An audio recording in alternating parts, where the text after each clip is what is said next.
안녕하십니까? 네, 저는 우리민족 서로돕기운동 홍상영 사무총장이라고 합니다. 오늘 좀 특별한 자리인 것 같습니다. 왜냐하면 제가 지금까지 어떤 특정한 그 사상을 염두에 두고 뭐 말씀을 좀 드리기보다는 그냥 뭐 일반인들 대상으로 이런저런 이야기를 좀 했는데요. 오늘은 이 내천 사상에 기반해서 한반도 평화와 인도적 지원 이 부분에 대해서 이야기를 좀 해달라고 부탁을 좀 드렸습니다. 사실 제가 잘 인내천 사상에 대해서 그렇게 아주 썩 잘 알지는 못하고요. 일반인들이 아는 수준이라고 생각합니다. 그렇지만 결국 인내천 사상이 거슬러 올라가면 지천주고 그 동학의 핵심적인 사상이고 뭐 제가 뭐 한국인 이상 그 동학의 정신과 사상이 면면이 흐르고 있다고 본다면 제가 생각하는 바 자체가 결국은 그 동학과 인내천의 사상이 아닌가 그런 생각을 해봅니다. 자, 그래서요, 저는 오늘 여러분들에게 제가 좀 경험했던 남과 북의 교류 협력의 경험 이런 이야기들 좀 하고 그러면서 앞으로 어떻게 또 남과 북의 민간 차원에서의 교류 협력을 활발하게 할 수 있는 방안이 뭘까? 또 거기에 대한 우리의 숙제가 뭘까? 이런 이야기들을 좀 중심으로 제가 해보고자 합니다.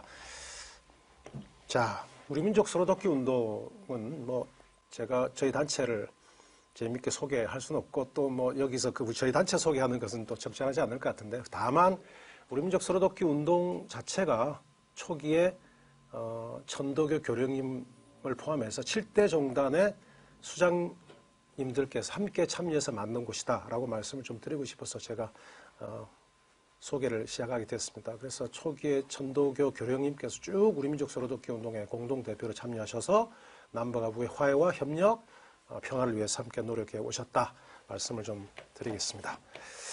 자, 그러면은요, 이 사진을 설명하면서 제가 시작을 하도록 하겠습니다. 제가 이 사진은 평양시 강남군 당곡리에 있는 당곡리 2반의 표지판 앞에서 제가 찍었습니다. 2006년도에 찍었는데요. 제가 그 협동농장에 한 3년간 북쪽 협동농장에 가서 북쪽 주민들과 함께 농사를 같이 지었습니다. 물론 뭐 제가 농사를 잘 짓는 건 아니고요. 남쪽의 농업 전문가들하고 같이 농사를 지었던 모습입니다. 그때 제 모습이 지금 장화를 신고 있는데요. 열심히 농사를 현장에서 같이 지어보려고 노력을 했던 모습입니다. 자, 그러면 제가 좀 우선 말을 좀 시작하기 전에 제가 어떻게 우리 민족 서로돕기 운동에 참여했는지부터 좀 설명을 좀 드리고 싶습니다. 뭐 아시겠지만 북한이 1995년도에 대홍수가 나와서 굉장히 어려웠습니다. 그래서 북한 동포가 많이 굶어 죽는다는 그런 소리도 막 들었거든요. 그래서 저도 그 소식을 제가 들었습니다. 그래서 소식을 듣고 나서는 서울로 와서요, 우리 민족 서로돕기 운동을 시작하게 됐습니다. 그래서 제가 북한 동포를 좀 돕는 일을 우선 좀 해보고 싶다 이렇게 해왔고요. 그래서 1997년도에 보시겠지만 그 종교 지도자들이 함께 모여서 그 옥수수 죽 먹기 캠페인을 통해서 북한 동포 돕기 운동을 시작했습니다. 저 왼쪽에 김재준 교령이 계시네요. 네. 그래서 그때 이제 전 국민들이 함께 모여서 식량 모금 운동을 했습니다. 모금해서 저희가 옥수수 또는 뭐 쌀 이런 것들을 구입해서 중국에서 북으로 보내는 사업을 했습니다.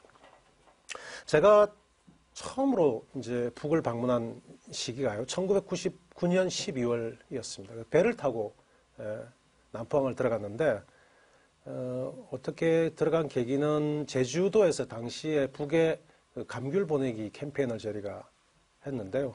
그 감귤을 신고서 배를 빌려서 그 다음에 이제 남포항을 들어갔습니다.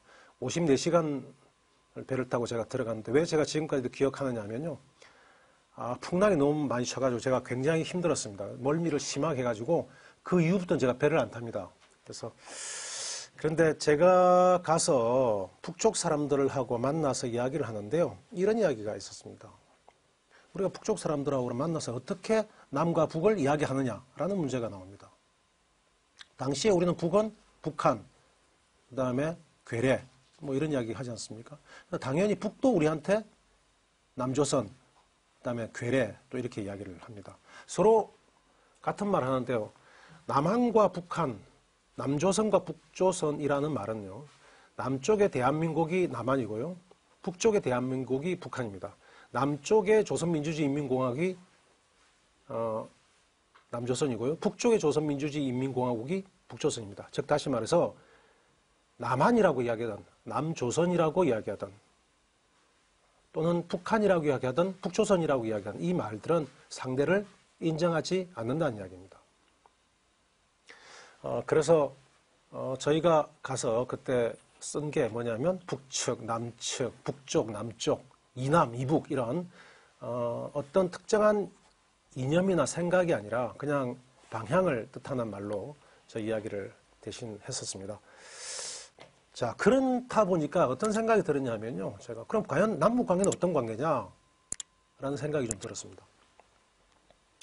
남북 관계는 어떤 관계일까요? 여러분들.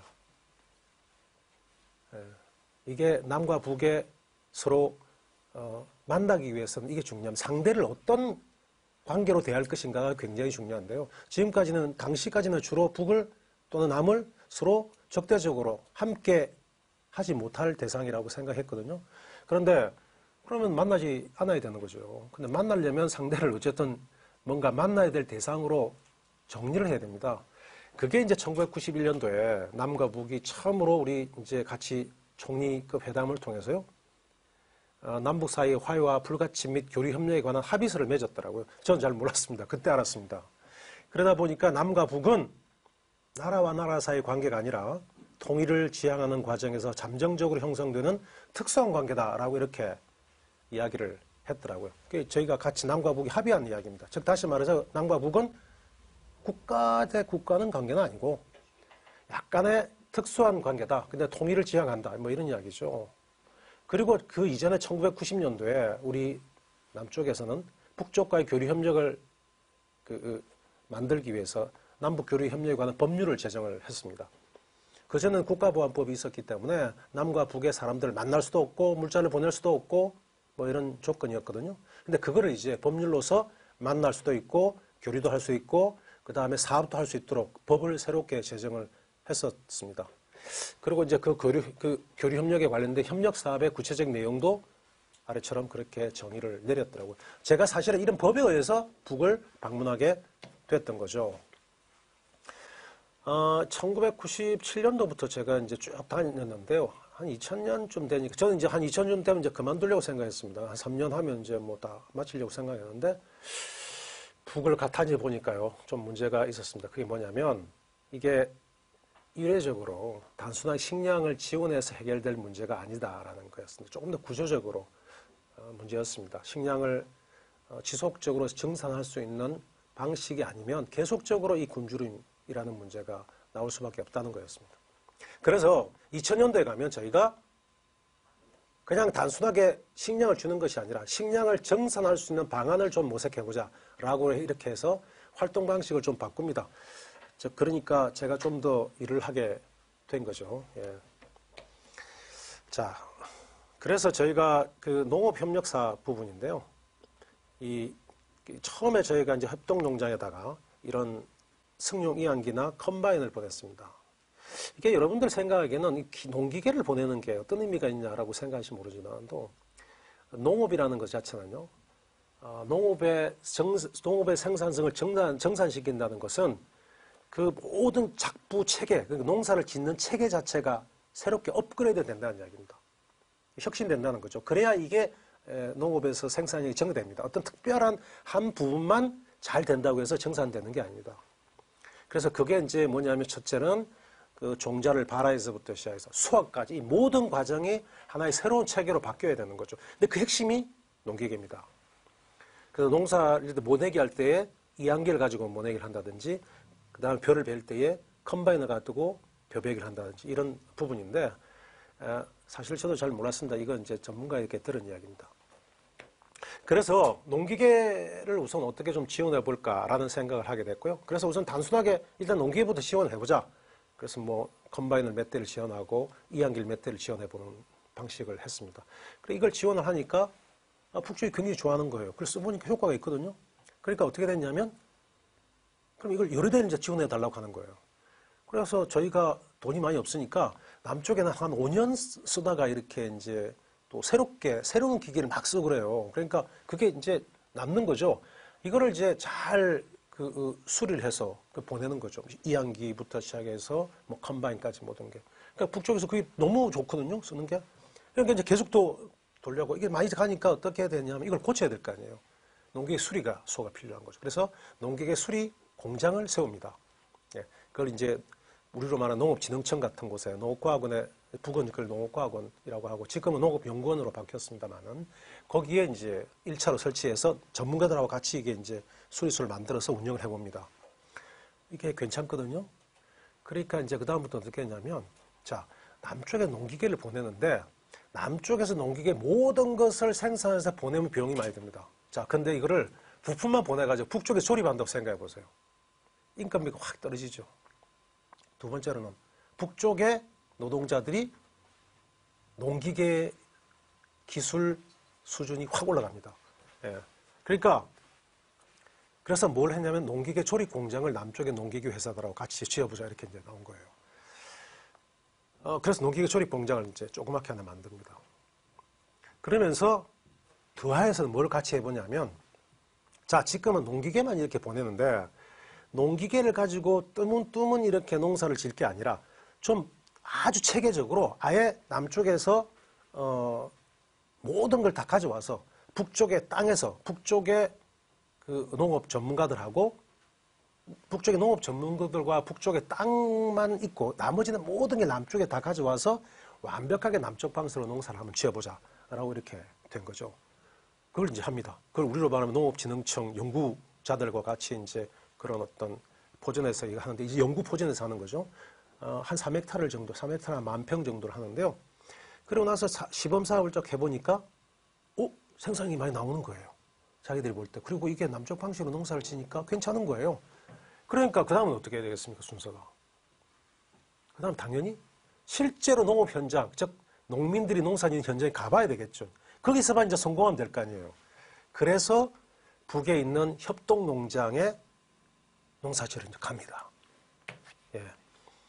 그래서 그게 이제 평양시 강남군 당곡리 협동농장이라고 하는데 북은 군이 이제 면이 없습니다.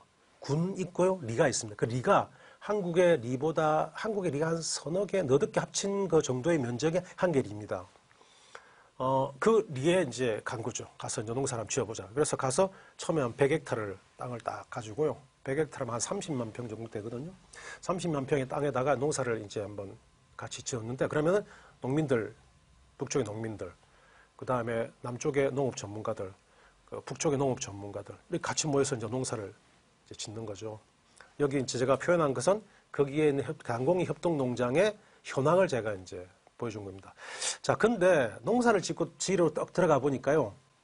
그 주민들이 사는 모습들이 있을 거 아닙니까? 가보니까 뭐 보건소도 있을 거고, 그 다음에 우리로 이제 북에는 진료소인데 진료소도 있을 거고, 타가수도 있고, 유치원도 있고, 학교도 있고요.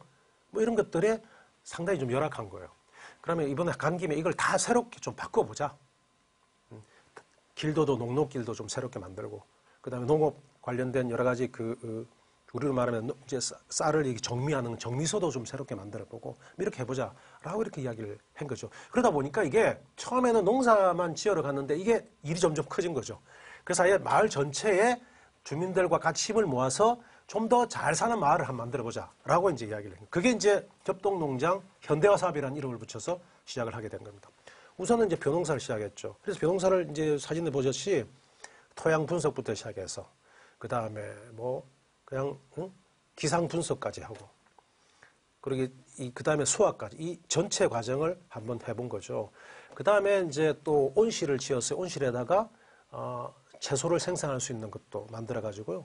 그래서 호박이니 뭐 방울토마토니 뭐 오이니 뭐 이런 여러 가지 이제 채소들을 좀 더 많이 생산할 수 있는 기술도 같이 해보기도 하고 그러다 보니 남쪽에 사람들이 와서 이렇게 벼농사 수확을 같이 해보기도 하고요.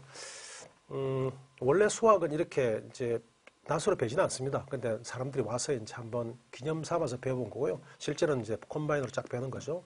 그럼 또 우리 남쪽의 사람들이 같이 가니까 가끔씩 가면 저 북쪽 분들이 고맙다고 해서 밑에 빈대떡도 부쳐가지고 같이 이렇게 먹기도 하고요. 그러니까 일종의 마을에서 남쪽과 북쪽 사람들이 같이 어울려서 같이 이제 뭐 이야기도 하고 농사 이야기도 하고 뭐 이렇게 이제 과정이죠. 그걸 이제 1년, 한 2년간 계속 뭐 주기적으로 왔다 갔다 이렇게 했고요. 처음에는 굉장히 힘들었죠. 이게 남과 북이 뭐 서로 안 맞고 뭐 갈등도 많았고 저는 싸움도 많이 했습니다. 근데 차차로 좀 지나가면서 뭐 점점 좀 맞춰지더라고요, 이게. 네. 자, 그래서 이렇게 이제 마을길도 넓히고 그 다음에 타가수 유치원도 만들고 이렇게 오른쪽에 보면 크게 그 집들도 새로 지어오면서 마을이 아주 상당히 새롭게 변모되었고 잘 사는 마을이 좀 됐습니다. 이게 2006년, 2007년도 이렇게 농사를 짓는데요. 2007년도 농민신문에 이렇게 노동신문에 이렇게 나요. 뭐라고 나왔냐면 신천군이라고 하는 평안남도, 황해남도의 신천군의 모 협동농장에서 이 남측 밀식 재배를 소식 재배로 바꿨을 때의 그 자기들의 농업 효과 이런 것들이 나옵니다. 여기서 밀식 재배를 하는 것은 북쪽식 농업이고요. 소식 재배를 하는 것은 남쪽의 방식 농업이라고 제가 간단히 설명을 좀 드리겠습니다. 그러니까 이렇게 나오는 거예요. 그걸 자기들이 표현하니까 야 정말 이렇게 될 줄 몰랐습니다. 이렇게까지 잘 될 줄 몰랐다. 그러면서 정말 새로운 영농 방법이 농장의 시대적 특성에 맞으면서 얼마든지 생산에 받아들일 수 있다는 확신을 가지게 되었습니다 하면서 뭐 아주 그냥 너무 좋아하는 거예요. 이게 뭐냐면 당공리 협동농장 이런 데서 했던 방식들이 상당히 잘 되어가고 있으니까 이게 다른 협동농장에 막 이전되기 시작하는 거예요. 네. 그래서 그 이전됐는데 그 농민들이 처음에 잘 될까라고 생각했는데 국가에서 막 해보라고 이야기하니까 된 거예요. 네. 그 이야기를 지금 표현하고 있다 말씀을 제가 드리고 싶고요. 이것뿐만 아니라 북쪽에 여러분도 잘 아시겠지만 나무가 없습니다. 뭐 잘 아시겠지만 그러다 보니 나무를 심어야 됩니다. 그래서 이제 나무 심기를 좀 하자고 또 북하고 협의를 해서요. 2007년도부터 이걸 하기 시작했는데 나무를 심기 위해서는 제일 중요한 게 묘목을 생산해야 됩니다. 좋은 묘목이 중요합니다. 그냥 나무를 막 심는 것도 그것도 중요하지만 가능하면 한번 심을 때 잘 계획을 해서 좋은 품종의 종자를 묘목을 생산해서 심어야 됩니다. 그래서 그러려면 양묘장이 필요합니다. 즉 묘목을 생산하는 곳 이게 양묘장이거든요. 개풍이라고 하면 어디냐면 개성 바로 옆에 있는 개풍입니다. 개풍 옆으로는 이제 그 예성강이 쭉 흘러가는데 그 개풍에 양묘장을 세워서 저희가 남쪽과 같이 운영을 했습니다. 제가 그래서 수시로 저는 개성을 지나서 이렇게 파주에서 개성을 올라서 그 양묘장 갔습니다. 그 양묘장 옆에는 공민왕릉과 왕걸릉이 있고 그래서 제가 지나가면서 뭐 자주 구경을 하고 있습니다. 이게 개풍양묘장 전경도입니다. 북쪽에서 개풍양묘장을 만드는데 자기들이 이렇게 계획을 해서 전경도를 만들어가지고 각 지역, 각 그 땅별로 어디 필지별로 어디에는 무슨 나무를 심고 하는 게 다 표현이 됐고요. 양묘장 현장입니다. 양묘장을 여러분들 양묘장 크면은요 나무를 그 묘목을 키워내는 게 어떻게 키워내는지 아마 여러분들 잘 모르실 수가 있는데 이게 그냥 일반 노지에다가 키워내는 수도 있어요. 그런데요 정말로 생산성이 많게 집약적으로 좋은 묘목을 생산하기 위해서는 시설을 갖춰야 됩니다. 마치 좋은 채소를 길러내기 위해서 비닐 온실에서 채소를 길러내듯이 묘목도 마찬가지입니다. 묘목도 이렇게 비닐 온실에서 집약적으로 키워내는 게 이제 앞으로 대세입니다. 전 세계가 지금 선진국들은 그렇게 가고 있습니다. 그래서 이걸 해보자는 거죠. 그래서 온실을 세워놨고요. 묘목을 길러냈습니다. 그래서 일부는 도지에서 하기도 하고 일부는 온실에서 농사를 지었습니다. 남쪽과 같이 가서 이렇게 서로 이제 나무 심기도 하고 뭐 이렇게 양묘장 중국식도 하고 그렇게 했습니다. 2009년 9월에 전경이었는데요. 아주 뭐 양묘장이 잘 꽉꽂아가지고 1년 한 150만 본, 150만 그루 정도의 묘목을 생산하는 양묘장을 만들게 됐습니다. 제가 또 경험한 게 하나 더 말씀을 드릴게요. 그 제약공장인데요. 평양시에 가면 낭랑구역이라고 있습니다. 그 낭랑구역에 정성제약연구소라는 게 조그맣게 있습니다. 그 정성제약연구소에 이걸 좀 키워서 좀 제대로 된 제약을 생산하는, 즉 약을 생산하는 공장을 하나 만들었으면 좋겠다. 이걸 좀 남쪽이 같이 좀 협력을 해달라라고 북쪽이 요청을 했습니다. 그래서 그걸 이제 시작을 했습니다. 이게 2003년도부터 시작을 한 건데요. 사진에 보면은 그 첫 개가 뭐냐면 수액입니다. 수액이 뭐냐면 링거액을 말하는데 우리가 보통 병원에 딱 가자마자 제일 먼저 하는 게 링거액부터 맞습니다. 그 수액이라고 해서 수액을 넣든지 아니면 그게 뭐 아미노산 같은 영양제도 맞고 이렇게 하는데 2001년도, 2년도 이럴 때만 해도 북에 수액 공장이었습니다. 그러니까 링거액 공장이 없었습니다. 가장 기본인 현대의학의 치료의 가장 핵심 기본이 되는 수액을 생산하는 공장이 없었습니다. 조그맣게 이제 병원 밑에 지하에서 생산하고 그랬는데요. 그러다 보니 막 이렇게 사이다 병에다가 수액을 넣어가지고 생산을 하고 이런 지경이었습니다. 굉장히 열악했죠. 그래서 이제 이거를 저희가 시작을 합니다. 장소는 제가 아까 말씀을 드렸지만, 그래서 이제 그 2003년도부터 저희가 텁하기부터 시작해서 뭐 쭉 그 완공까지 한 2년에 걸쳐서 만들어 가지고요 시작을 합니다. 그리고 나서 수액 공장을 만들고 나서는요, 그 다음에 알약을 만드는 공장도 저희가 설립했고요. 그 다음에 이걸 품질 관리를 할 수 있는 품질 관리가 어떻게 되는지를 또 봐야 됩니다. 이 품질 관리실도 만들고요. 이거를 갖다가 동물 실험을 통해서 정말 이 약이 제대로 된 약인지를 확인을 해야 됩니다. 동물 실험실도 저희가 만들었습니다. 자, 그래서요, 이게 저희가 자랑은 아닌데, 2015년도에 저희가 개성에서요, 북쪽에 저희 이제 파트너를 만났습니다. 만나서 이런 이야기를 하는 겁니다. 그러니까 이제 2010년도에 김정은 위원장이 이제 새롭게 정권을 잡지 않습니까? 그러니까 북쪽에서 김정일 위원장에서 김정은 위원장으로 이제 통치자가 바뀌는데요. 김정은 위원장이 들어와서 그 북쪽에서 많은 변화가 일어납니다. 그 중에 하나 이제 변화를 주는 거 이야기를 하는 거예요. 뭐라고 이야기하냐면, 지금까지 자기들이 남쪽과 여러 민간 교류나 협력했던 것들을 다 평가를 해왔다는 거예요. 평가를 해봤는데, 그러면서 이제 뭐냐면, 지금 앞으로는 이제 우리가 좀 남과 북의 민간 협력을 하더라도 그냥 뭐 덜렁 지원해주고 또 남쪽 사람이 와서 평양 구경해 가고 또 현지하면 구경하고 하고 이런 거 좀 이제 안 하잖아요. 그럼 어떻게 했으면 좋겠냐? 우리의 인민들이 굉장히 눈높이가 많이 높아졌고 현대적인 기술에 대한 습득에 대한 요구가 굉장히 많아졌다. 그에 맞는 정책을 좀 가야 되겠다라고 이야기하면서 예를 정성제약을 드는 거예요. 그럼 정성제약이 뭐 어떻다는 거야? 이 사업이 정말로 자기들이 볼 때는 아주 만족스럽고 정말 남과 북의 협력이 잘 된 모범적인 사업으로 평가가 되고 있습니다. 그러니까 이런 방식의 사업을 했으면 좋겠다라고 이야기를 했는데, 그럼 도대체 이 사업이 어떤 사업이길래 그러냐라고 이제 이렇게 제가 생각이 드는 거죠. 정성제약 공장 사업은 설립은 이런 의미가 있습니다.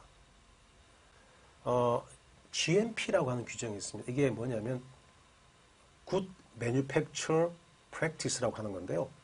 어떤 제품을 생산할 때 이 제품을 생산할 수 있는 생산 체계 라인이 있습니다. 이 라인이 제대로 된 규격에 맞도록 잘 갖춰져 있어야 되는 거죠. 그래야 우리가 사람에게 해가 되지 않고 문제가 없는 이런 그 상품을 생산할 수가 있는 거죠. 특히 제약 부분은 사람에게 혈액에 바로 이제 꽂힐 수도 있고 바로 먹을 수가 있는 부분이기 때문에 더 위험하거든요. 그러니까 이건 굉장히 엄격한 생산 체계를 갖춰야 됩니다. 예컨대 먼지가 들어가는 이런 거 안 되는 거죠. 세균이 들어가는 이런 거 안 되는 거죠. 그러면 이런 걸 위한 별도의 생산 체계를 GMP라고 합니다. 그래서 KGMP가 면 한국이 규정한 GMP가 있고요. US GMP라고 하면 미국이 규정한 GMP가 있습니다. 그러니까 우리가 미국에다가 이 약품을 수출하기 위해서는 미국의 규정이 GMP의 규정에 맞도록 생산하지 않으면 수입이 안 되는 거죠. 북한에 미국에 수출이 안 되는 겁니다. 그런 규정입니다. 그런데 북쪽은 그동안 그때까지만 이런 규정을 잘 몰랐던 겁니다. 그러니까 무슨 약을 생산하는데 이런 규정에 의해서 약을 생산해야 한다는 생각 자체가 없었던 거예요. 그러니까 이제 그때부터 저희가 이 수액을 생산하는데 수액이라는 게 뭐냐면 바로 여기에다가 혈관에다가 수액을 넣는 거잖아요. 그럼 이 수액 안에 만약에 바이러스가 세균이 조금이라도 들었다고 보십시오. 그건 뭐 치명적이거든요. 그럼 이 생산하는 과정에서 바이러스가 세균이 전혀 투입이 안 되도록 그 과정에서 철저히 품질 관리가 이루어져야 되는 거죠. 그러니까 이거를 이제 이 기준을 그 당시에 우리 남쪽에서 기준하고 있는 수액을 생산하는 그 기준에 맞도록 딱 해준 거예요. 그리고 그걸 가르쳐 준 거예요. 이런 기준으로 해야 된다. 이 사람들이 이런 게 있었습니까? 막 하고 그런 거죠. 그러면서 이제 이걸 배우게 된 거죠. 노하우를. 네. 그리고 나서 자기들이 이 노하우를 배워가지고는 어떻게 하냐면 이거를 다른 제약 공장에다 이거를 이제 기준을 적용하기 시작한다. 그러면 이제 보십시오. 제약 공장만 그런 게 있는 게 아니고요. 화장품 공장도 마찬가지입니다. 식품 공장도 마찬가지고요. 이런 데가 다 이런 기준에 따라서 생산해야 된다는 생각이 드는 거죠. 일대적인 생각이 전환된 거예요. 결국 이게 일종의 생산에서의 새로운 혁신이 일어난 거죠. 연구소는 의약품 생산과 품질 관리를 철저히 GMP의 요구대로 진행함으로써 유효성과 안정성이 확보 보장된 우수한 약품들을 연구 생산, 공급 및 판매하는 데서 확고한 지위를 차지하게 되었습니다. 북쪽에 제일 좋은 제약 공장이 됐다는 거예요. 그래서 작은 정성제약 연구소에서 정성제약 종합 공장으로 일약 탈바꿈하게 됩니다. 그리고 북이 처음으로 조선민주주의 인민공화국 국가규격이라는 걸 만들어서요. 의약품 생산 및 품질 관리 기준이라는 걸 만듭니다. 그래서 즉 다시 말해서 DPRK, 즉 조선민주주의 인민공화국식 GMP 규정을 만들어야 된 거죠. 국가품질감독국 국가규격제정연구소 주최 95년 2006년에 이걸 만듭니다. 그러니 자기들이 새로운 기술을 받아서 그걸 내부의 혁신을 이루는 중요한 계기가 된 거지 않습니까? 바로 이런 걸 좀 해서 하는 거죠. 이런 걸 해주고 했으면 좋겠다는 거죠. 뭐 이런저런 지금 이제 말씀드린 이런 일을 제가 하면서요. 아마 평양을 뭐 수십 차례 갔다 왔습니다. 초기에는 뭐 그것도 막 이렇게 손으로 세고 그랬는데요. 나중에는 뭐 그것도 이제 세는 것도 귀찮아가지고 그랬는데 굉장히 많이 갔다 왔죠. 그러면은 제가 북쪽 사람과 굉장히 이제 친한 사람들도 생기고 북쪽 사람과 만나서 이야기도 하고 뭐 만나서 이야기하는 게 다 이제 사람 사는 이야기도 하고 그러지 않겠습니까? 뭐 꼭 무슨 뭐 일 같은 그러니까 농업 연구가 어떤 것이냐 어떻게 많이 생산할 것이냐 이런 이야기도 하지만 만나서 뭐 때로는 자식 이야기도 하고 뭐 때로는 뭐 가족 이야기도 하고 뭐 여러 가지 이야기를 할 거 아닙니까? 그 나라도요. 김일성 대학으로 자식이 가면 굉장히 좋아합니다. 예, 그렇죠. 예. 그 다음에 뭐 부부싸움도 당연히 할 거 아닙니까? 다 하죠. 그러니까 처음 만나면요. 굉장히 그분들과 뭐 별 차이가 없는 것 같아요. 우리말 같은, 예? 한글을 하고, 우리말도 똑같은 말도 하고. 그러니까 너무 별 차이가 없는 것 같습니다. 근데요, 오히려 평양을 다니면 다닐수록 굉장히 많은 차이를 느낍니다. 예. 저는 그 차이 간격을 어떤 분들은 글쎄 어떻게 생각할지 모르겠는데 저는요. 다니면 다닐수록 그 간격의 차이가 점점 이 간격이 넓다라는 생각을 제가 하게 됐습니다. 그래서 제가 이제 어느 날 제가 어느 책을 하나 봤는데 이게 이제 독일 작가 페터 슈나이더라고 하는 독일 작가가 장벽을 뛰어넘는 사람들 뭐 이런 글을 쓰신 분인데 이분이 이런 이야기를 해요. 머릿속의 장벽이라는 그 단어를 사용했습니다. 분단의 기억은 아주 오랫동안 사람들의 의식 속에서 작용할 것입니다. 당연히 독일 분단 말하는 거죠. 머릿속의 장벽이라는 개념을 제가 처음 썼을 때 저는 장벽은 사실 머릿속에서만 존재하는 것이라고 생각했습니다. 바로 그 장벽을 무너뜨리기까지가 실제하는 장벽을 무너뜨리는 것보다 힘든 일입니다. 이게 무슨 말이냐면요. 독일 통일이 1989년도에 됐습니다. 그러니까 장벽만 무너지면 다 끝난 줄 알았어요. 근데 실제로는 뭐가 더 문제였냐면 실제하는 장벽은 문제가 아니고 오히려 사람들 속에 머릿속에 그 분단 속에서 그 분단이 사람들에게 준 여러 가지 트라우마나 그 다음에 경험이나 또는 분단 과정에서의 여러 가지 이데올로기 싸움이나 이런 것들을 통해서 만들어진 사람들 각각에 내재된 동독과 서독 주민들에게 내재된 그 장벽이 그대로더라는 거죠.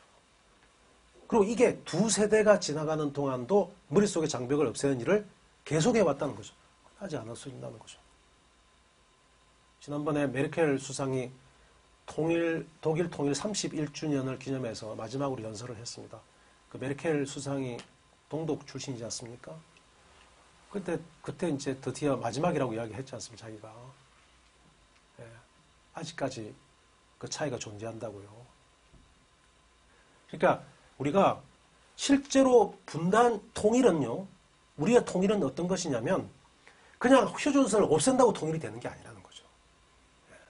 남과 북이 그냥 평화협정을 그냥 체결하고, 자, 이제 우리는 통일되고, 이제 이제 우리가 다 장벽은 없습니다. 물리적 장벽을 다 없앴습니다라고 한다고 해서 실제로 통일이 되느냐? 아니라는 거죠. 우리는 어쩌면 우리 속에, 머릿속에 잠재단 이 장벽을 없애는 게 훨씬 더 힘들 것이라는 거고, 저는 바로 그 경험을 실제로 제가 했습니다. 제가 제 머릿속에 얼마나 이 반공교육이 철저하게 들었는가를 제가 정말 많이 느꼈습니다.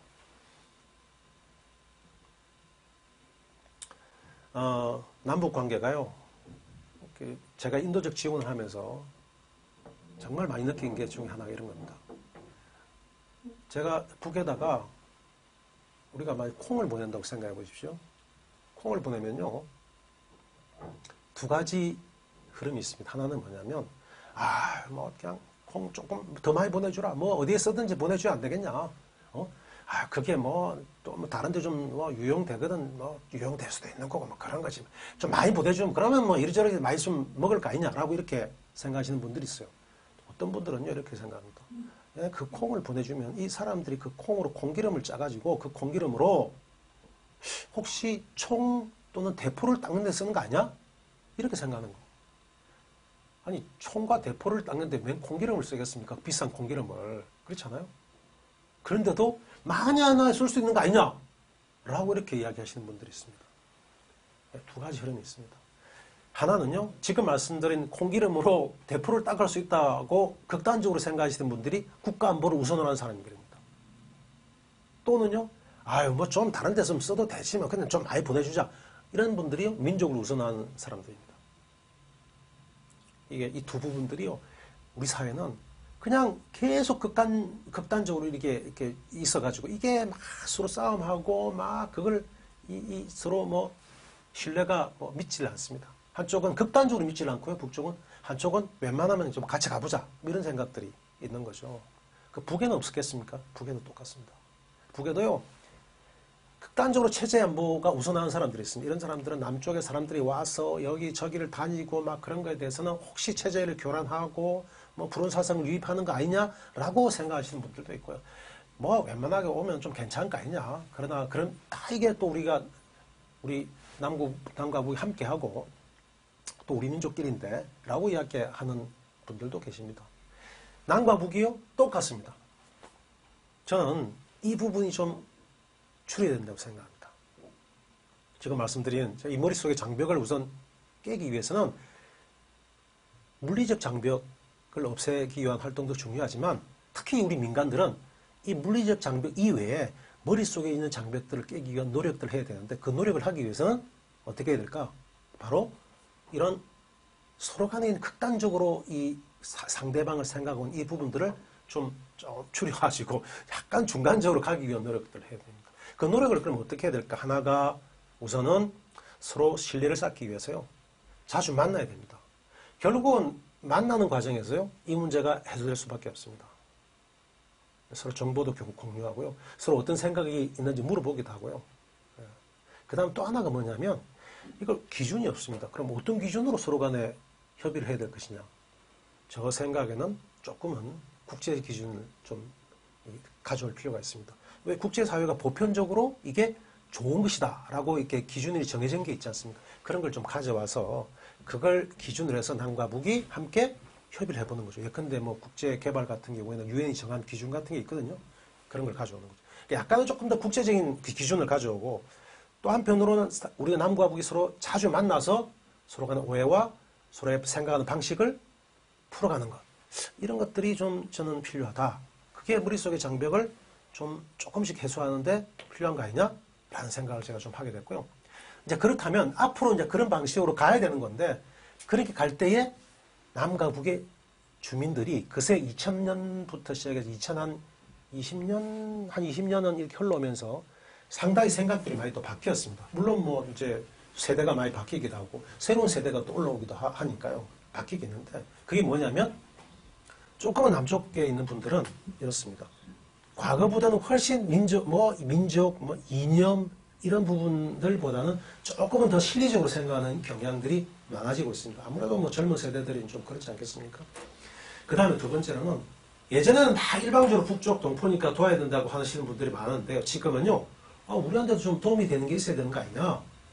이렇게 상호 이익이 되는 부분을 많이 좀 찾아야 된다고 주장하시는 분들도 계시고요.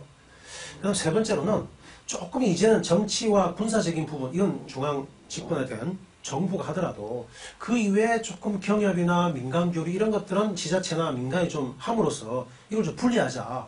그냥 군사적인 부분만 나오면 모든 게 그쪽으로 휩쓸리고 이렇게 해서는 지속 가능성이 보장되지 않으니까 이걸 조금 분리해서 보자.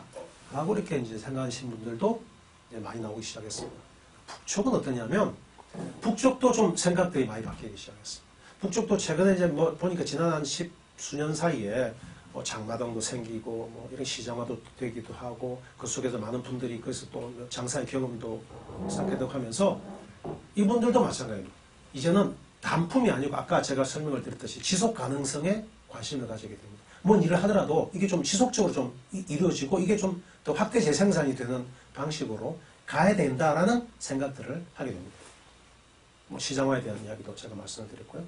그 다음에 또 하나가 아까 이제 정성제약 말씀드렸듯이 남과 북에 어차피 협력을 할 거라면 남쪽에 혁신적인 그런 어떤 기술을 받아들여서 그걸로 자기들도 새롭게 혁신해서 뭔가 변화된 모습으로 좀 발전된 모습으로 좀 나왔으면 좋겠다라고 하는 그런 어떤 욕심들 또 그런 욕구들이 생겨나기 시작했다 말씀을 좀 드리고 싶습니다. 그래서 2018년도에 평양 공동선언, 그때 문재인 대통령과 김정은 위원장이 평양에서 평양 공동선언을 했지 않습니까? 그 평양 공동선언 내용이 딱 그렇게 나옵니다. 첫 번째 보면 남과 북은 상호호혜와 공리공용의 바탕 위에서 함께한다라는 거죠. 상호호혜와 공리공용 이게 뭡니까? 서로 상호 이익되자는 거지 않습니까? 이렇게 이제 가자는 게 남과 북의 벌써 이제 순회급 회담에서 합의가 됐다 말씀을 좀 드리고 싶고요. 그러면서 여러 가지 이제 뭐 밑에 뭐 여러 가지 나오는데 그 중에 특히 이제 방역 부분들, 그 다음 생태 환경 보호 부분들 이런 부분들을 좀 특별히 또 강조한 부분들이 아주 특징이 있었습니다. 그래서요 저희가 2018년도 11월 말에 7년 만에 우리 공동대표단이 우리 민족 서로돕기운동의 공동대표단이 평양을 방문했습니다. 방문해서 이 정신에 입각해서 한번 같이 일을 만들어보자라고 이렇게 합의를 했습니다. 그래서 가서 뭐 정성제약 공장도 가보고 뭐 협동농장도 가보고 여러 군데를 가시면 병원도 가보고 이렇게 하면서 이제 그런 새로운 방식, 즉 다시 말해서 남과 북의 그 변화된 주민들의 의식을 반영하고 또 북쪽의 요구도 반영하고 또 남쪽의 새로운 그 서로 상호 이익이 되는 방식을 반영해서 새로운 방식으로 협력 사업을 만들자라고 합의를 했습니다. 저희가 이렇게 총체적으로 합의를 했는데요. 그래서 2019년도에 이제 만나서 이제 제대로 한번 해보자라고 이렇게 합의를 했는데 아시겠지만 2019년도 2월달에 하노이에서 북미 정상회담이 결렬돼 버렸습니다. 이게 참 굉장히 충격적인데요. 저희로서는 굉장히 아쉽기도 하고 그러다 보니까 남북 관계가 완전히 중단됩니다. 민간 교류도 당연히 중단됐습니다. 북쪽도 굉장히 충격을 많이 받은 것 같고요. 그게 2019년 상황인데 2019년도 결국은 나중에 자기들이 결국은 뭐라 하냐면 오케이 우리는 자력 갱생을 통해서 정면 돌파로 나가겠다. 그렇다면 다시 말해서 참아보겠다. 견디겠다. 이런 이야기였습니다. 거기다가 이제 2020년 딱 되니까 뭐 아시겠지만 또 그 코로나가 이제 나왔지 않습니까? 거기다가 또 자연재해까지 나왔고요. 대북 제재는 원래 이제 그 대북 제재가 있었는데 그 대북 제재가 굉장히 강화된 대북 제재여서 북쪽에서는 참 그 이 대북 제재가 있다 보니까 이 혁신적인 어떤 새로운 기술을 받아들이는 이런 것들이 좀 안 되는 거예요. 그래서 지금 현재 대북 제재, 자연재해, 코로나19 이런 게 이제 막 겹쳐가지고 2020년, 2021년 지금 이 상황까지 계속 오고 있는 게 현재 남북과 북의 관계고 민간 교류의 현황이다라고 말씀을 좀 드리고 싶고요. 이게 이제 제가 이제 아까도 금방 말씀드렸듯이 북쪽에서 조선노동당 제8차 당대회를 2021년 1월 5일 날 개막을 했는데 이때 북쪽 이야기를 합니다. 우리는 계속해서 좀 인도적 지원이나 뭐 좀 이런 그 다양한 이런 방식의 뭘 좀 할 수 있는 걸 좀 찾아보면 안 되겠냐라고 이야기를 하는데 북쪽이 이제 정면 돌파를 이야기했는데 그 정면 돌파의 내용이 이런 겁니다. 그건 좀 비본질적이고 본질적인 것부터 하자 이 말이죠. 즉 다시 말해서 북미 회담에 결렬됐던 것처럼 결국 남과 북 또 북미 간에 본질적인 부분, 즉 본질적인 부분이라는 게 군사 문제, 정치 문제 이런 문제가 해결 안 되는 상황에서 지금 뭐 민간 교류 또는 경제 교류 이거 가능하겠냐? 쉽지 않다. 그래서 비본질적인 문제를 좀 관두고 본질적인 문제부터 협의하자 이렇게 지금 나오고 있는 거죠. 저는 좀 생각이 다릅니다. 왜냐하면 본질적이고 비본질적인 문제라는 게 그렇게 구분이 딱 될 수가 없고 예를 든다면 또 인도적인 협력이나 방역 협력이나 이런 것들이 이제 되면서 또 그 북이 생각하는 그 본질적인 문제로까지 넘어갈 수가 있거든요. 근데 그게 좀 북이 좀 조금은 경직되게 생각하지 않는가 생각하는데 또 한편으로는 북 입장에서 보면 또 북 입장도 이해를 못하는 바가 아닙니다. 제가 지금 말씀드렸듯이 지금 북이 굉장히 힘듭니다. 정면 돌파를 선언하긴 했지만 뭐 아시겠지만 또 수해가 와가지고요. 지금 뭐 무지하게 좀 식량 사정도 어렵습니다. 거기다가 방역 코로나 방역까지 지금 문제가 되죠. 근데 어쨌든 북쪽 입장에서 이걸 이제 자립갱생 정면 돌파를 위해서요. 방역을 어떻게 하냐면 정말 지구상의 유일한 국가 북쪽만이 할 수 있는 방식 완전 봉쇄입니다. 완전 밀봉을 해버렸습니다. 사람의 이동, 물자의 이동을 완전히 막아서 코로나가 못 들어오게 막은 겁니다. 코로나가 결국은 물자나 사람에 묻어서 가는 거거든요. 그러니까 이걸 다 철저히 차단한 겁니다. 그게 2019년 12월부터 거의 차단하기 시작해서 2020년 1월 말 되면요. 완벽하게 차단합니다. 정말 완벽하게 차단하는지 물어보는데 진짜 완벽하게 차단했고요. 정말 코로나 바이러스가 없냐고 저한테 물어보는데요. 정말 없는 것 같습니다. 예. 그 다음에 이 대북 제재 문제가 북쪽을 굉장히 힘들게 하고 있습니다. 그래서 북미 회담에서 하노이 회담에서 영변 부분을 상당 부분 영변의 핵시설을 상당 부분 정리를 할 때니까 대북 제재를 완화해달라 이렇게 이제 소위 딜이 들어간 거 아닙니까? 이 대북 제재가 왜 그러냐면 과거의 대북 제재는 특정한 부분만입니다. 예를 든다면 어떤 군사 부분에 한정된 거라든지 이런 식의 어떤 제재였는데 물자에 있어서는 2016년도 3월 달의 대북 제재는요. 포괄적으로 그냥 이런 겁니다. 쇠 물품 이런 쇠와 관련된 모든 물품이 다 제재가 해당이 되는 거죠. 그게 이제 포괄적인 제재라고 하는데 이렇게 되니까 그게 뭐 군사 물재로 쓰이던 아니면 이게 민간 차원에서 어떤 농기계를 만드는 데 쓰이든 상관없는 거죠. 곡괭이를 만드는 데 쓰이든 괭이를 만드는 데 쓰이든 상관없는 거죠. 그냥 쇠는 다 안 된다 이런 식입니다. 이런 제재가 지금 가해져 있어서 북이 너무 힘듭니다. 네. 거기다가 지금 예를 들면 저희 인도적 지원 차원에서도 어떤 문제가 있냐면요. 식량을 보내기 위해서 중국에서 식량을 보내기 위해서 물자를 구입하기 위해서 하려면 중국에서 만약에 구입을 해간다. 그러면 중국의 무역회사에다가 계약을 하고 돈을 보내야 되거든요. 돈을 못 보냅니다. 은행이 돈을 안 보내줍니다. 왜냐하면 미국의 그 세컨더리 보이콧 때문에 혹시나 이게 북쪽과 관련된 거라면 혹시 문제가 생길까 봐. 인도적 차원에서의 지원은 문제가 없거든요. 없는데도 불구하고 은행들이 지레 겁을 냅니다. 그래서 은행들이 송급을 안 줍니다. 예를 들면 그런 어려움들이 굉장히 도처에 처해 있습니다. 그래서 저희가 좀 유엔이나 또 미국에 이런 문제가 있다. 그래서 인도적 지원 문제에 대해서는 적극적으로 좀 해결해 줬으면 좋겠다라고 요청을 하고, 그래서 이제 미국도 상당히 또 국제사회도 이런 부분에 대해서는 해결하려고, 그래서 그런 인도적인 분야에 관해서는 대북 제재 면제를 승인을 해주는 그런 방식이 지금 나오고 있습니다만은, 저희의 요구에는 많이 못 미치죠.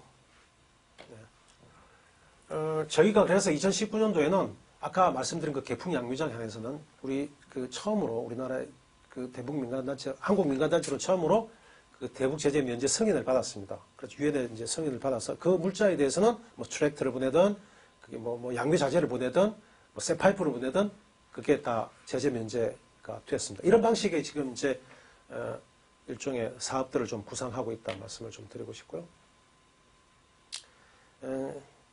북쪽의 인도적 지원 관련해서 최근에 그 식량 문제 같은 경우에 북쪽 FAO가 한 85만 톤 정도 식량이 부족할 것이다 이렇게 이야기를 하고 있고요. 생필품 무지하게 부족합니다. 식용유가 없어가지고 북쪽이 너무 힘듭니다. 뭐 설탕 뭐 이런 거 다 부족하고요. 그런데도 불구하고 북쪽은 오로지 코로나19를 방역하기 위해서 비록 어렵지만 참자 여러분들 이렇게 지금 국민을 설득하고 선전하고 있습니다. 이제 코로나 방역과 관련해서 북쪽의 이제 여러 가지 대응 방식인데요. 그래서 이렇습니다. 지금 코로나 방역은 북쪽은 그냥 국가 차원에서 다른 어떤 것보다도 이 코로나로 인해서 사람들이 들어오면 자기들이 어떤 해결할 방법이 없다. 선진국 같은 경우는 보건 인프라가 잘 갖춰져 있고, 그 다음에 치료 체계가 잘 갖춰져 있고, 병원도 있고요. 검사도 잘 할 수 있고요. 이렇게 되니까 문제가 별로 없지만, 우리 같은 경우에 만약에 바이러스가 들어오는 순간, 우리는 이건 답이 없다. 확산을 못 막는다. 그러니까 철저히 차단하고, 비록 좀 배가 고프고, 비록 좀 식용유가 없다 하더라도 좀 참으면서 바이러스를 견뎌내자. 방역 때문에 우리가 방역을 최우선하자. 이게 지금 북쪽의 입장입니다. 그래서 여기 지금 이제 노동신문에 나오는 기사들을 제가 좀 중국에서 노동신문을 볼 수 있으니까 그래서 이제 그걸 좀 보내달라고 해서 받았는데 이렇게 좀 했습니다. 매일 노동신문에 전 세계 바이러스 확진자가 몇 명, 2억 7천만 몇 명, 2억 3천만 명. 그 다음에 사망자가 476만 명. 매일 이걸 이제 이야기를 합니다. 그리고 아시아에서 몇 명? 네. 그 다음에 남조선에서 몇 명? 이런 식으로 매일 이야기하니까 그 북쪽에 있는 주민들 입장에서는 세상이 난리 났다고 생각할 수밖에 없는 거 아니겠습니까? 그러니까, 배가 좀 고프더라도 참아야 되겠다. 이런 생각을 하는 거죠. 그리고 또 하나는 외부에서 이상한 물체, 사진 또는 전단지 이런 거에 막 들어오면 거기 혹시 바이러스가 묻혀서 보내올 수 있으니까 이거 절대로 건드리지 말고 딱 보는 순간 그냥 바로 신고하라. 이렇게 이야기합니다. 작년에 왜 여러분들 혹시 기억하시는지 모르지만 북에서 우리가 전단지를 남쪽에서 이렇게 몇 개 단체들이 북쪽에 휴전선 그제 전단지를 뿌린 적이 있거든요. 그래갖고 전단지를 뿌리는 것에 대해서 북이 굉장히 화를 내면서 이제 개성연락사무소까지 폭파해버리고 그런 사건이 있었는데 여러분들이 만약에 북쪽 입장에서 이 상황을 제 이야기를 들어보면은 아마 일정 부분 이해가 되실 수 있을 것 같습니다. 그 전단지에서 남쪽에서 보내온 거기에 바이러스를 묻혀가 보내온다고 생각하면 어떻겠습니까? 그러니까 이런 게 이제 존재했다는 거죠. 그래서요, 이제 조금 마지막으로 이제 이야기를 좀 끝내겠습니다. 제가 결론적으로 지금 말씀드린 게 뭐냐면 이런 거예요. 현재 남과 북에 있어서는 우리가 해야 될 가장 핵심적인 게 뭐냐면 코로나19에 대한 방역을 남과 북이 함께 해 나가야 됩니다. 지금 이제 계속 말씀드렸듯이만 북이 이 코로나19에 대한 해결책이 없으면 나올 수가 없습니다. 그럼 점점 그 북쪽의 주민들은 더 어려워질 수밖에 없고요. 이게 지금 현실입니다. 좀 다 막아놨지 않습니까? 그렇다고 지금 전 세계가 갑자기 코로나가 없어질 수도 없고 중국이 갑자기 없어지는지 남쪽이 없어지는지 일본이 없어지는지 중국이 러시아가 없어지는지 다 없어져야 되는데 없어질 리가 없지 않습니까? 그래서 어떻게 합니까? 지금 백신을 맞지 않습니까? 그 백신을 저는 이렇게 생각합니다. 북쪽에 보내야 됩니다. 우리 국민들이요, 지난 8월, 5월 달인가요? KBS 여론조사를 했는데, 우리 국민들이 지금 당장 백신을 지원하는 건 좀 어렵지만 우리 국민들의 한 70% 이상의 접종을 좀 해서 집단 면역이 생기면 북쪽에 보내줘도 된다. 그게 67%였습니다. 물론 그때도 무조건 보내야 된다는 게 13%였습니다. 지금 우리가 이제 곧 70%에 도달하지 않습니까? 네, 보내야 된다고 저는 생각합니다. 같이 살아야죠. 그리고요, 생각해 보십시오. 북에 만약에 북이 지금 저렇게 불안하고 혹시 코로나가 있을 수 있고 막 이게 감당 못할 상황이 되면 어떻게 됩니까? 아무리 우리가 집단 면역이 된다 하더라도 북이 접견하고 우리 남과 북은 휴전선을 사이에 두고 접하고 있습니다. 바이러스는요, 총칼 해결 안 됩니다. 휴전선으로 막지를 못합니다. 보이지 않기 때문에 그렇습니다. 그건 아프리카 돼지열병도 그렇고요, 말라리아 방역 같은 이런 바이러스 이런 부분들이 계속해서 창궐하고 있는 이유가 남과 북에서 함께 바로 그런 이유거든요. 그렇기 때문에 이거는 남과 북이 같이 해결을 해 나가야 됩니다. 그런데 북이 이걸 해결하기 위해서는 백신을 결국은 뭐냐면 약 한 70% 북쪽 전체 인구 2,500만 명의 한 70% 약 1,750만 명의 백신 접종 이게 필요하고요.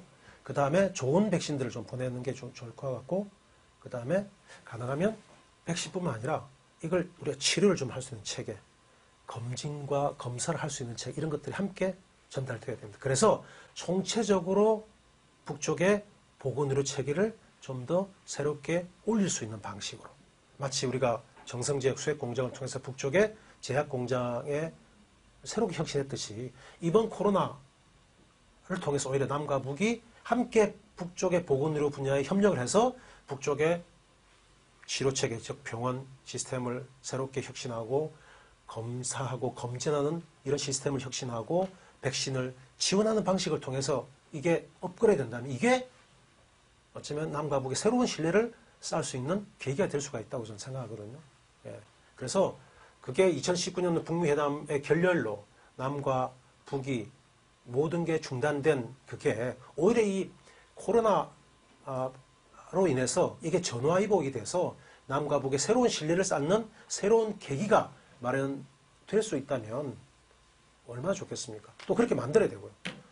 그래서 저는 한반도 남쪽만의 우리가 단계적 일상회복, 그걸 이제 위드 코로나라고 이야기하는데, 즉 남쪽만의 위드 코로나, 즉 단계적 일상회복이 아니라 우리는 지금 11월 초부터는 이제 단계적 일상회복으로 간다고 하지 않습니까?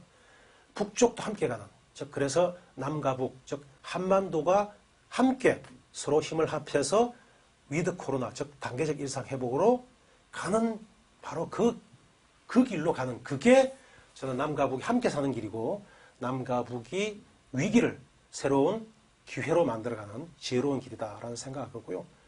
이게 저는 우리가 임대천 사상을 현실로 구현하는 실질적인 길이 아닌가, 좀 그런 생각을 해봅니다. 마치겠습니다. 고맙습니다.